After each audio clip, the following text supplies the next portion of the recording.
예, 윤석열 대통령에 대한 헌법재판소의 탄핵 심판 절차가 막바지를 향해 가고 있는데 이기덕 변호사 그리고 백인성 법조 전문 기자와 자세한 이야기 나누겠습니다. 어서 오십시오.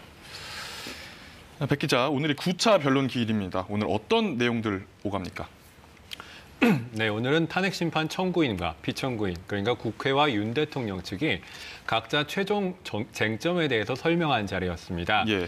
이번에 탄핵 심판 쟁점 5가지에 대해서 양측 대리인단이 2시간씩 변론을 펼치는 건데요. 오늘은 앞서 말씀 나온 것처럼 증인신문 절차는 별도로 없고 국회 측이 먼저 입장을 밝혔고 4시 반부터 대통령 측 대리인단이 입장을 밝히고 있습니다. 예.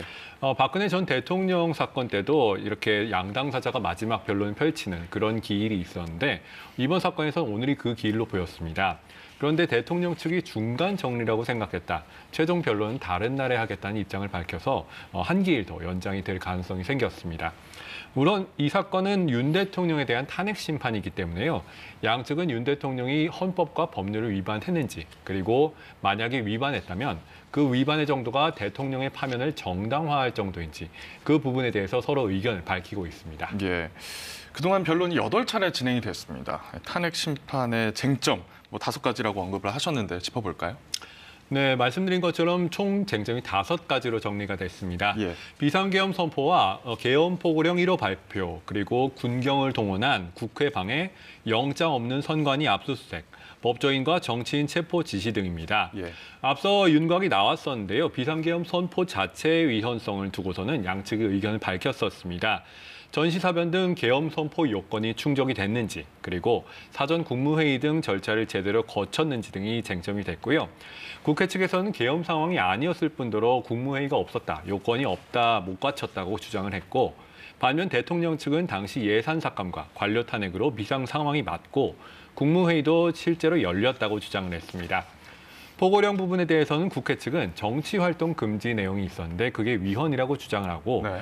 윤 대통령 측에서는 이른바 경고성 계엄에 불과해서 금방 끝날 것이어서 중요성을 낮게 평가했고 또 대통령이 아닌 김용현 전 국방부 장관이 작성을 했다고 주장했습니다.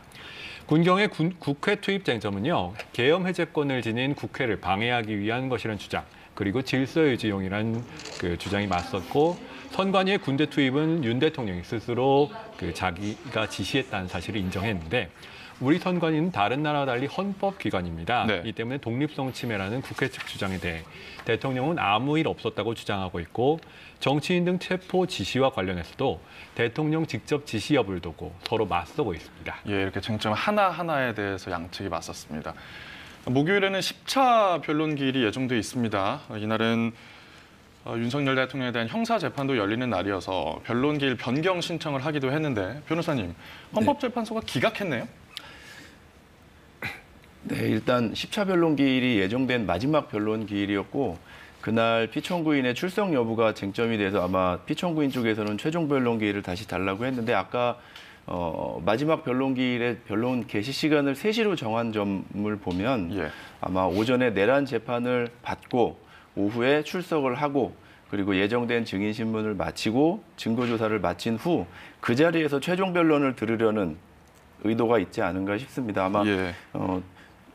추가 변론 기일을 잡지 않으려는 포석에서 아마 3시부터 시작을 하고 피청구인의 출석을 위해서 배려를 한 것이 아닌가 생각이 됩니다. 예, 변경이 될 수도 있다는 예측도 있었는데 헌재가 받아들이지 않았습니다. 받아들이지 않은 이유 뭐라고 밝혔습니까? 네, 기존에 박근혜 전 대통령 탄핵 때에는 최종 변론 기일을 따로 잡기도 했는데 일단 오늘 지금 보신 바와 같이 최종 변론에 아마 전초전과 같은 의견 진술이 있었고 증거 조사가 오늘 어느 정도 된 것 같습니다. 그래서 마지막 10차 변론 기일에는 예정된 증인들의 증인 신문을 끝으로 그때까지 제출된 증거에 대한 체부 결정을 마지막으로 증거 조사를 마칠 것 같고 아까 말씀드린 대로 3시부터 변론을 시작함으로써 피청구인이 출석해서 진술할 수 있는 기회를 주려고 한 것이 아닌가라는 생각이 듭니다. 예. 오늘은 이제 출석하는 증인이 없었고 이날은 10차 변론 기일에는 증인이 출석합니다. 누구 출석합니까? 일단은 3명이 예정이 돼 있습니다. 예. 한덕수 국무총리, 그리고 홍정원 국정원 제1차장, 그리고 조지호 경찰청장 이렇게 3명의 증인이 돼 있습니다. 예. 일단 3명의 증인이 예정이 돼 있는데 한덕수 총리의 경우에는 윤 대통령 측이 2번이나 증인 신청을 해서 채택이 된 인물이죠. 예. 한 총리 같은 경우에는 계엄 선포 당시에 전시에 준하는 상황이었는지 계엄 선포 요건에 대해서 아마 보강하려는 취지인 걸로 보이는데 한 총리의 경우에는 계엄 선포를 반대했다는 입장이거든요. 그리고 경찰 조사에서도 그 계엄 전에 거쳐야 되는 국무회의를 제대로 거치지 않았다. 이렇게 진술한 바가 있어서 이 부분 증언 사실관계 주목해야 될 것 같고요. 주로 비상계엄 선포의 적법성과 관련된 증인이 될 것 같습니다. 예. 그러면 뭐 윤 대통령은 목요일 오전에 법원 공판 준비 기일에 나왔다가 출석을 원한다면 오후에는 헌재로 나오는 그런 일정인가요? 네, 일단 조금 빡빡하긴 한데 10시에 구속 취소 신문이 있고 그다음에 공판 준비 기일을 진행하는 절차가 아마 진행이 될 것 같습니다.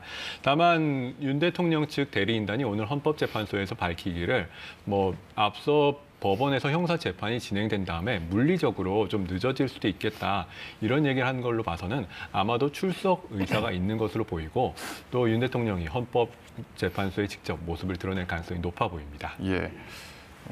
오늘이 9차 변론 기일입니다. 변론 종결은 언제쯤 될까요? 사실 변론 종결이라는 게 재판부의 전권 사항이기 때문에 예. 저희가 예단하기는 조금 어렵지만 일단은 헌법재판소가 예정한 변론 기일이 목요일까지인데 일단 오늘 그 피청구인 그러니까 대통령 측이 최종 변론을 아직 못했다고 주장을 하고 있고 또 윤 대통령의 최후 진술 역시 아직 남아 있는 상황입니다. 예. 그래서 남은 그 대통령 측의 증인 신문을 목요일에 하고 한 번 더 기일을 잡아서 그 다음 주에 대통령 측의 최후 변론 그리고 최후 진술 정도를 진행할 수 있을 것 같고요. 선례를 보면 노무현, 박근혜 전 대통령 사건에서는 변론을 종결한 후 한 2주일 정도가 지나서 선고가 이뤄졌습니다. 그에 준한다고 보면 뭐 3월 안에는 선고가 이뤄질 거라는 시각이 꽤 많은 상황입니다. 예, 알겠습니다. 그럼 이야기는 여기서 잠시 멈추고요.